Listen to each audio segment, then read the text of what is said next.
dia tidak beriman. Meskipun dia beriman dengan para nabi-nabi terdahulu, namun apabila dia tidak meyakini Nabi Shallallahu Alaihi Wasallam, maka pada hakikatnya dia tidak beriman. Oleh karena itu, banyak di dalam Al-Quran kita dapati ayat-ayat yang menganjurkan untuk meyakini Rasulullah Sallallahu Alaihi Wasallam dan mengikuti petunjuknya, serta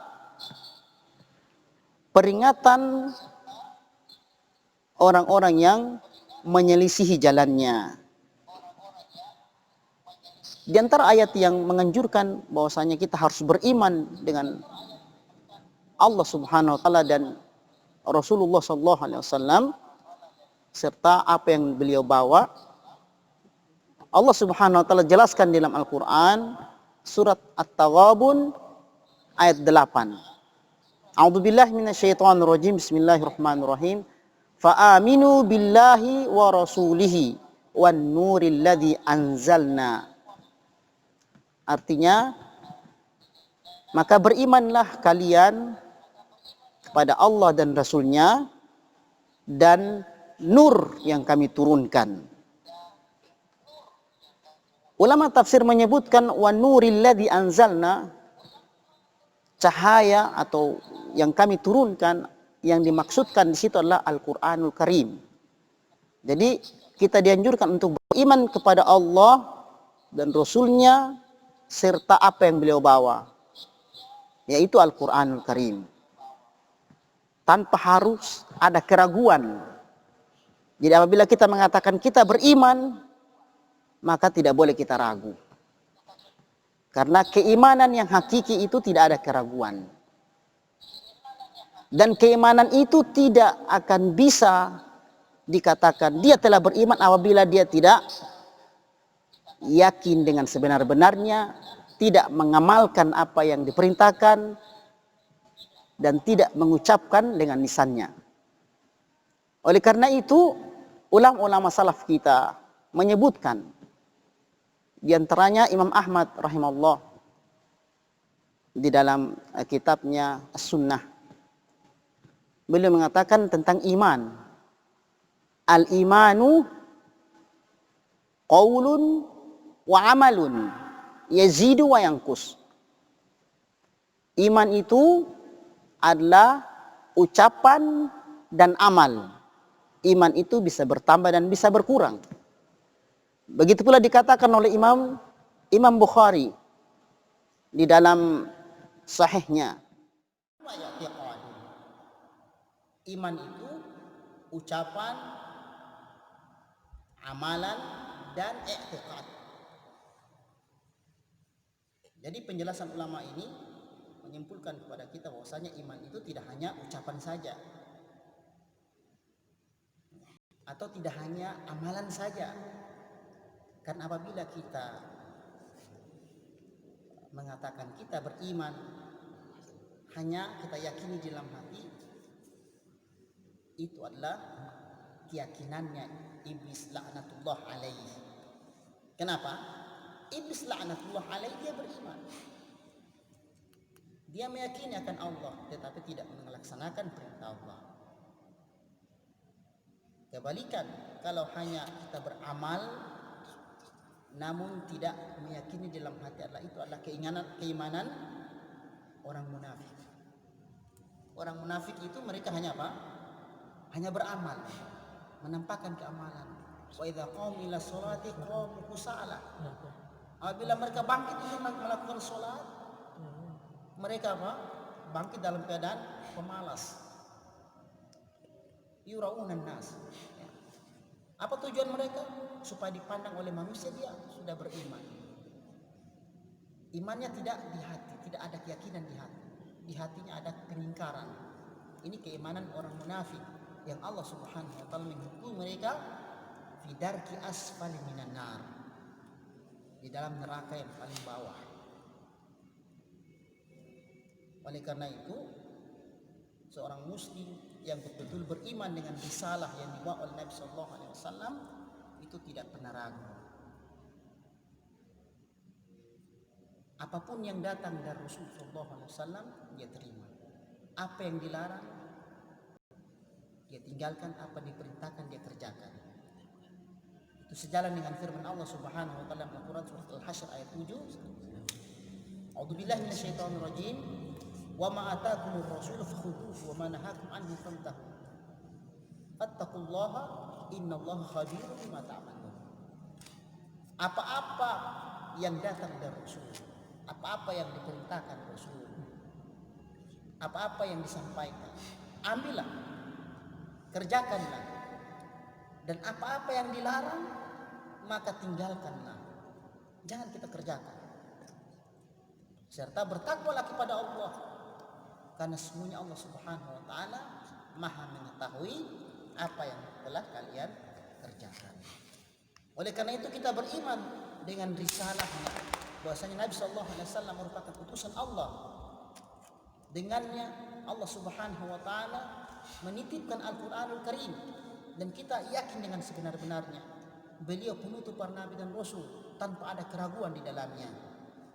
Makanya Allah Subhanahu wa taala memuji orang-orang yang beriman yang tidak ada keraguan di dalamnya. Allah Subhanahu wa taala sebutkan dalam Al-Qur'an surat Al-Hujurat ayat 15. A'udzubillahi minasyaitonir rajim. Bismillahirrahmanirrahim. Innamal mu'minuna alladzina amanu billahi wa rasulihi. Sesungguhnya orang-orang yang beriman itu yaitu mereka yang beriman kepada Allah dan Rasulnya, tsumma lam yartabu. Kemudian apa? Mereka tidak ragu. Jadi kalau kita ragu dengan keimanan kita, ini akan musibah sangat besar. Ragu dengan amalan kita yang kita kerjakan, ini musibah. Ragu akan pencipta, ragu akan surga dan neraka, ini musibah sangat besar. Karena keraguan itu kita ketahui bersama bahwasanya keraguan dalam keimanan itu akan menyebabkan pelakunya keluar dari Islam. Oleh karena itu tidak boleh kita ragu. Makanya keimanan kita dibangun di atas dasar ilmu. Apabila kita membangun keimanan kita di atas dasar ilmu, maka kita akan kokoh. Namun keimanan kita apabila tidak dibangun di atas, dan orang-orang yang beriman dengan yang diutus,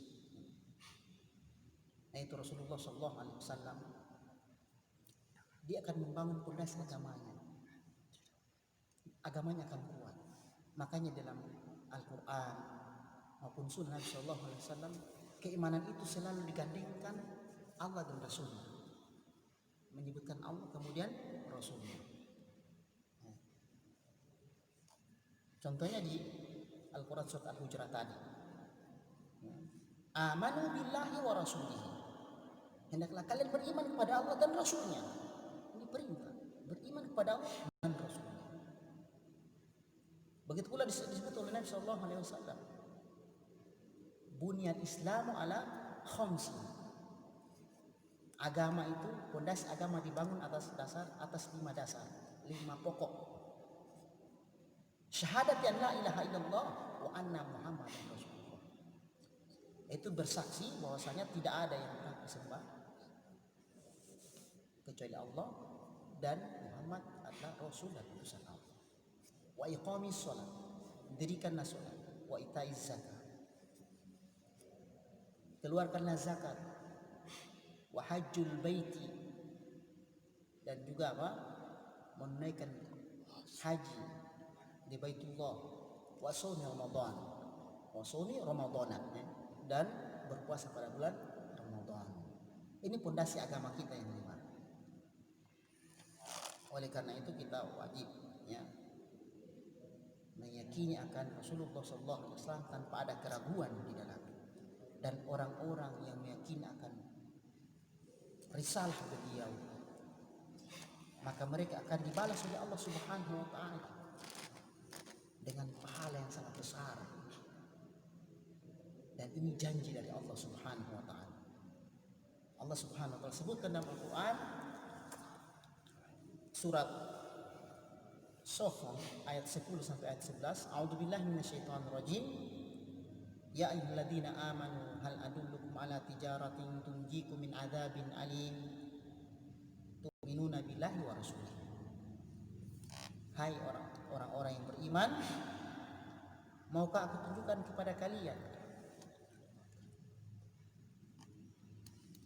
Maukah aku tunjukkan kepada kalian perdagangan yang dapat menyelamatkan kalian dari azab Allah Subhanahu wa taala. Dapat menyebabkan siksa. Kita Allah Subhanahu wa taala jelaskan dalam Al-Qur'an, ditunjukkan apa?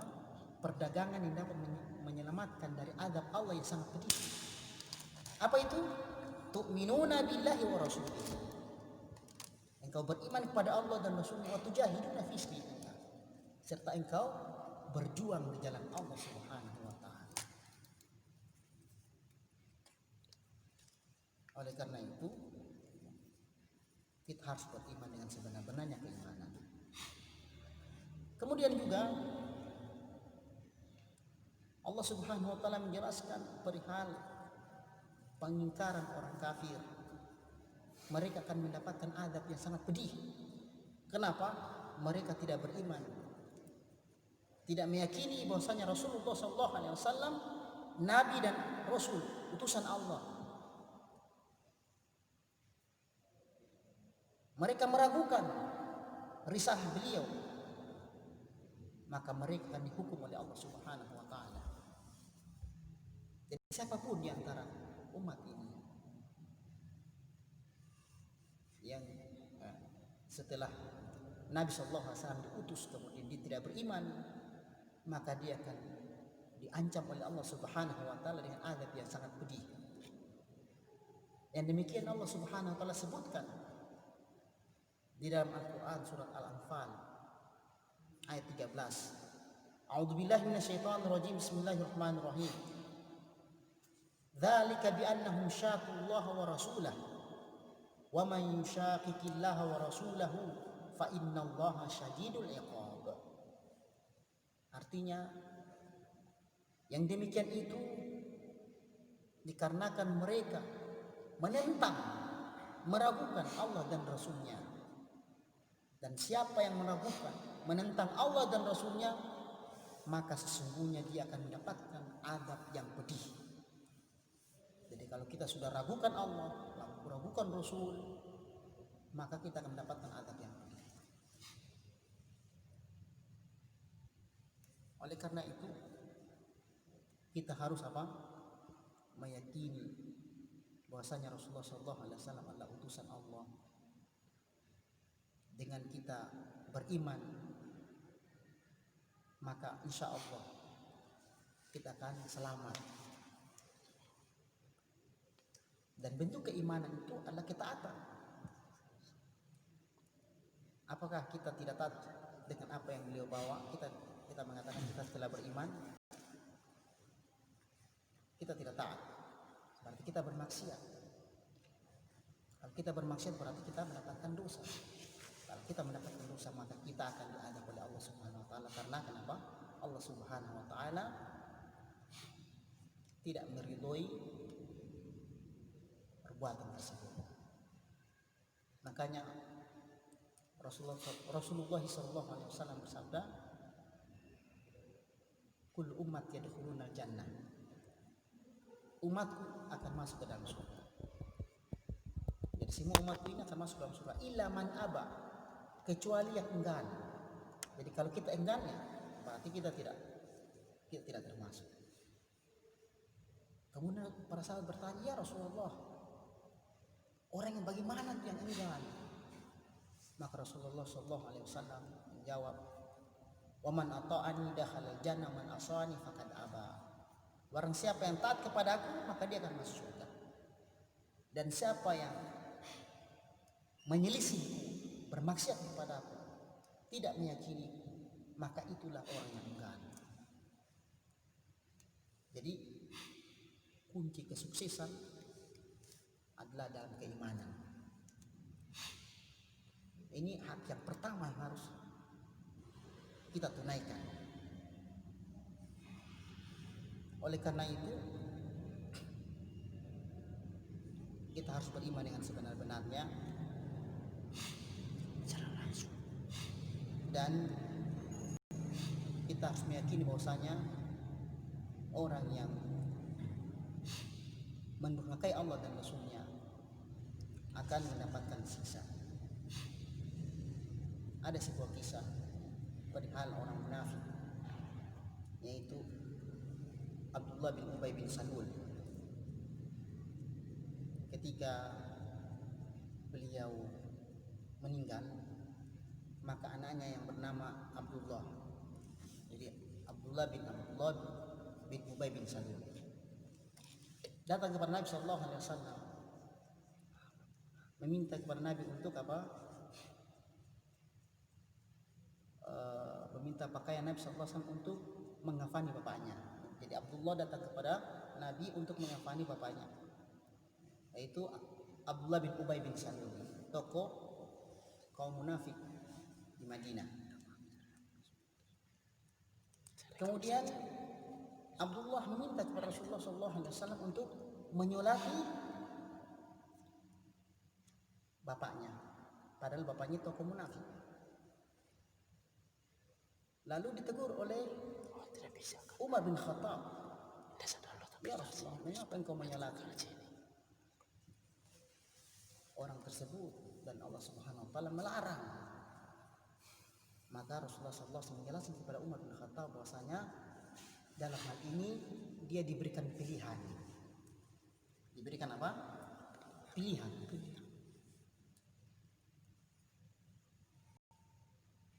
Lalu Rasulullah SAW membacakan firman Allah Subhanahu wa taala, surat At-Taubah ayat 80 yang berbunyi, a'udzubillahi minasyaitonirrajim, istaghfir lahum aw la tastaghfir lahum in tastaghfir lahum 70 marrah falan yaghfirallahu lahum dzalika bi annahum kafaru billahi wa rasulihi wallahu la yahdil qaumal fasiqin. Allah Subhanahu wa taala jelaskan, istaghfir lahum, jika engkau memohon ampun atas mereka atau tidak memohon ampun kepada mereka, dan meskipun engkau memohon ampun kepada mereka 70 kali, maka Allah tidak akan mengampuni mereka. Kenapa? Dzalika bi annahum kafaru. Yang demikian itu dikarenakan mereka itu kufur, ingkar. Kafaru billahi wa rasulihi, ingkar kepada Allah dan Rasulnya. Mereka tidak meyakini Allah dan Rasulnya. Wallahu la yahdil qaumal fasiqin. Dan sesungguhnya Allah Subhanahu wa taala tidak memberikan hidayah kepada orang-orang yang fasik. Mereka fasik dikarenakan tidak beriman dengan apa yang diturunkan Allah dan juga apa yang dibawa oleh Rasulullah sallallahu alaihi wasallam. Lalu Rasulullah sallallahu alaihi wasallam ketika membacakan ayat itu, beliau mengatakan, aku akan beristighfar kepada Allah lebih dari 70 kali. Lalu Rasulullah sallallahu alaihi wasallam menyolati tokoh kaum munafik tadi dan ditegur oleh Umar. Turun ayat berikutnya, yaitu ayat 84, melarang pada Rasulullah SAW untuk menyalati apa? Orang yang munafik. Dan tidak boleh kita menyalati orang yang kafir, yang keluar dari Islam, atau orang yang murtad, tidak boleh kita salati. Banyak syubhat yang kita dapati, pernah terjadi. Ada pembesar Vatikan meninggal, lalu sebagian kaum muslimin dari pemikiran jil itu membolehkan untuk sholat apa? Menyolati pembesar tersebut dengan beralasan bahwasanya Raja Najasyi itu disolati oleh Nabi SAW. Maka ini keliru. Kenapa? Raja Najasyi dia hakikatnya beriman kepada Allah, namun menyembunyikan keislamannya. Dengan itu Rasulullah SAW menyolati beliau. Kalau mereka berdalil dengan kisah yang saya sebutkan tadi, maka kita katakan Allah Subhanahu wa taala telah menurunkan ayat berikutnya perihal Nabi SAW dengan sifat basyariahnya, sifat kemanusiaannya. Beliau menyolati apa? Tokoh kaum munafik. Namun Allah turunkan ayat untuk menjelaskan kepada beliau bahwasanya perbuatan tersebut keliru. Itu surat At-Taubah ayat 84. Jadi tidak ada alasan bahwasanya kita harus menyolati orang-orang di luar Islam. Dan mereka yang berada di luar Islam dan tidak beriman kepada apa yang dibawa oleh Muhammad SAW, maka mereka itu menjadi bahan bakar api neraka. Siapapun dia.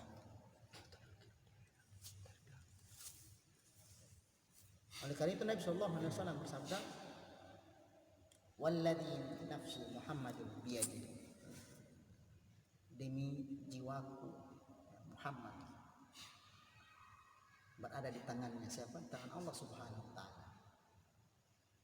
La yasma'u bi ahadun min hadhihi ummah, tidaklah mendengarku seorang pun dari umat ini, Yahudiyun wala Nasraniyun, tidak pula kaum Yahudi maupun kaum Nasrani, thumma yamutu wa lam yu'minu billadzi ursiltu bihi, kemudian dia meninggal dan tidak sempat beriman dengan apa yang aku bawa, kata Nabi sallallahu alaihi wasallam, illa kana min ashabin nar, kecuali orang tersebut bahan bakar api neraka. Naudzubillah min dzalik. Orang tersebut berhak masuk ke dalam neraka. Hadis ini diriwayatkan oleh Imam Muslim dalam Sahih Muslim. Pendengar TV Wahda dan ikhwah wal akhwat sekalian, dengan kita beriman kepada Nabi Sallallahu Alaihi Wasallam, meyakini bahwasanya beliau adalah utusan Allah Subhanahu Wa Taala, itu tidak hanya ucapan di lisan kita, namun perlu pembuktian, pengamalan.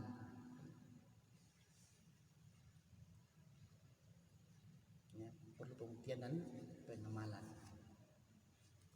Serta kita berusaha dengan semaksimal mungkin menjauhi apa yang dilarang, menjauhi apa dan mengerjakan apa yang menjadi syariat kita yang diperintahkan oleh Allah dan Rasulnya. Jadi itu hak yang pertama.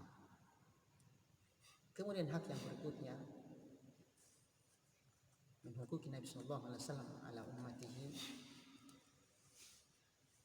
hak-hak Nabi sallallahu alaihi wasallam atas umatnya, yaitu ittiba'uhu sallallahu alaihi wasallam.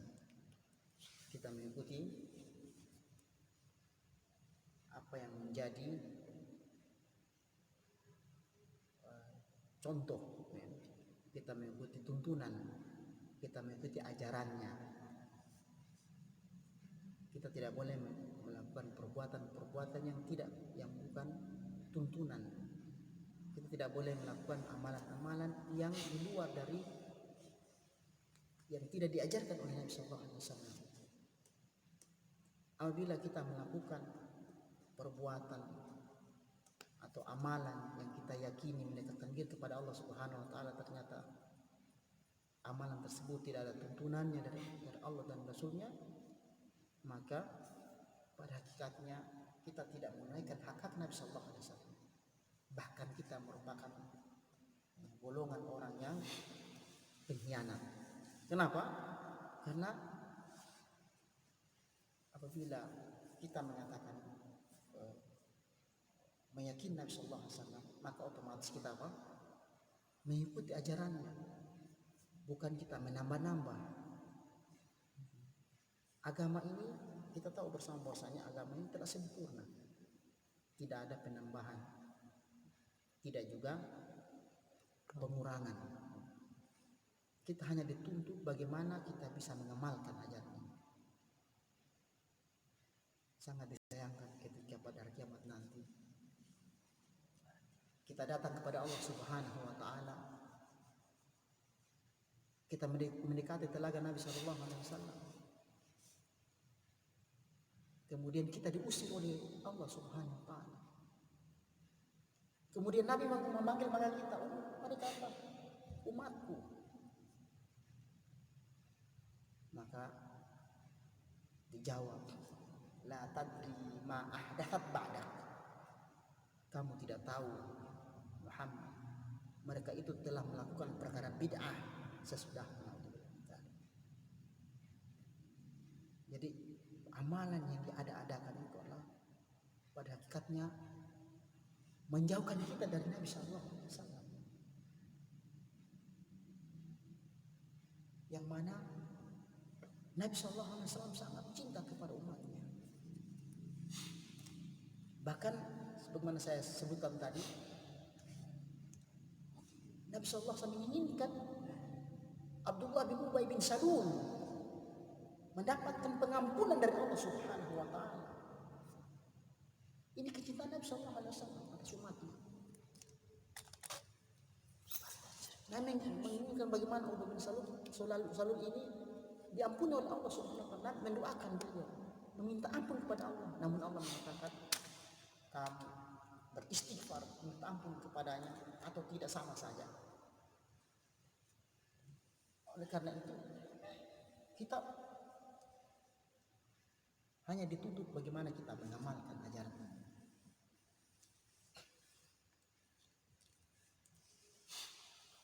Para pendengar radio Wahdah di Filipina dan ikhwan sekalian, mengikuti sunnah Nabi Sallallahu Alaihi Wasallam, kita harus mengaplikasikan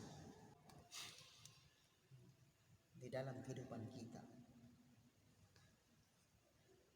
Kita harus mengamalkan sesuai dengan tuntunan yang telah kita pelajari. Oleh karena itu, pentingnya ilmu di sini. Karena bagaimana bisa seseorang itu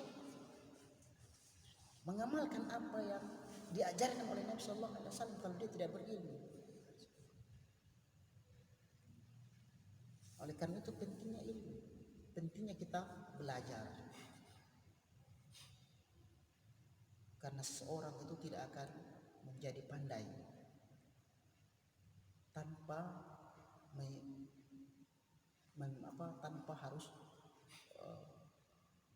harus tidak dengan belajar.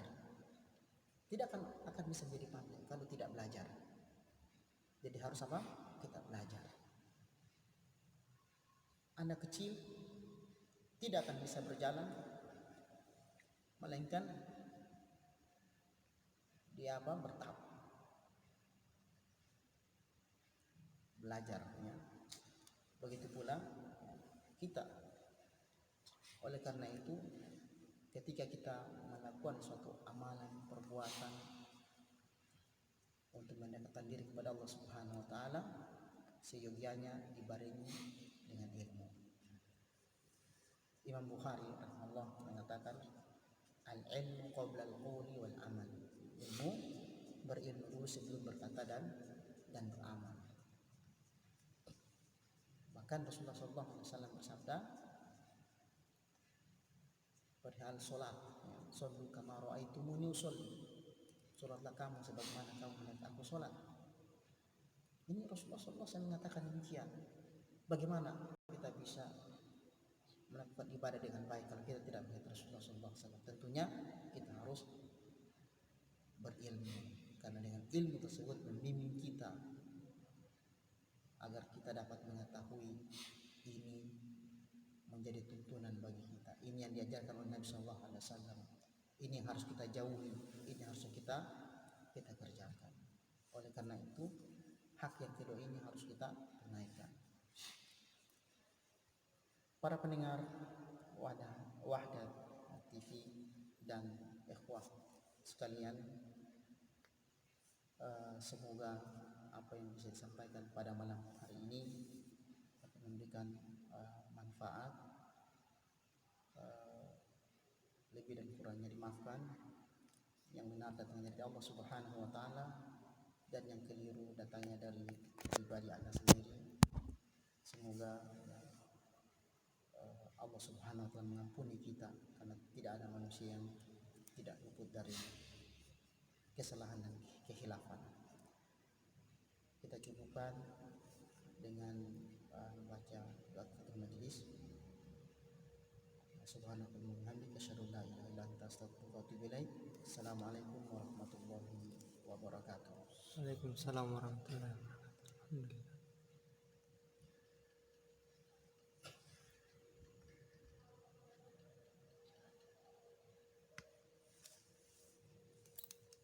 Alhamdulillah. Demikianlah tadi materi yang disampaikan oleh narasumber kita, Ustaz Bambang Sapalisi. Mungkin ada yang belum bisa diajukan, mungkin ada yang ingin diajukan pertanyaan, dipersilakan kepada ikhwan sekalian.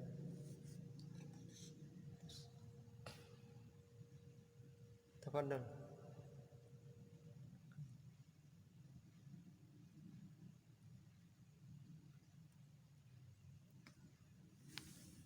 Ada video di sini. Itu mungkin cukup. Ada pertanyaan ya? Baiklah, mungkin sudah tidak ada pertanyaan ya. Insyaallah pertemuan selanjutnya dipersiapkan pertanyaannya jika ada yang ingin dipertanyakan. Baik, sekali lagi para pemirsa Zoom dimanapun berada dan Wahdat TV Luhut Timur, kami ucapkan banyak terima kasih, jazakumullah khairan atas partisipasinya menyaksikan program taklim rutin pekanan kita. Dan sekali lagi kepada pemateri kita, narasumber kita, Ustadz Bambang Sapalisi, atas kesempatannya, atas ilmunya yang sangat bermanfaat bagi kita semua. Semoga membawa keberkahan bagi kita semua. Amin ya rabbal alamin. Dan kepada beliau sekali lagi kami ucapkan jazakallahu khairan. Baik, untuk menutup, kita tutup majelis ini dengan doa kafaratul majelis. Subhanakallahumma wa bihamdi asyhadu an la ilaha illa anta astaghfiruka wa atubu ilaik. Wabillahi taufiq wal hidayah. Assalamualaikum warahmatullahi wabarakatuh.